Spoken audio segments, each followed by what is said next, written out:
Mas dumami pa ang mga gamot na hindi nabubuwisan ng value-added tax ayon sa Bureau of Internal Revenue. Sa ilalim ng bagong Revenue Memorandum Circular, umabot na sa 2,277 na uri ng VAT-exempt medicines ang saklaw ng programa. Kabilang dito ang mga gamot para sa cancer, hypertension, diabetes, mental illness at iba pa. Ayon sa BIR, layo nitong mabawasan ng gastusin medikal ng mga Pilipino lalo na ang mga sumasailalim sa pangmatagalang gamutan.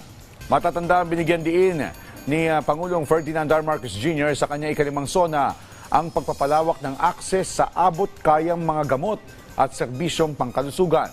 Titiyak naman ni BIR Commissioner Charlito Martin Mendoza ang patuloy na monitoring sa mga botika sa buong bansa para masigurong naipatutupad ang VAT exemption sa mga consumer.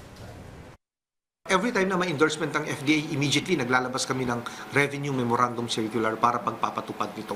That is a regular thing na ginagawa ng BIR. So expect that in the coming days, may madadagdag pa sa mga VAT-exempt medicines na yan.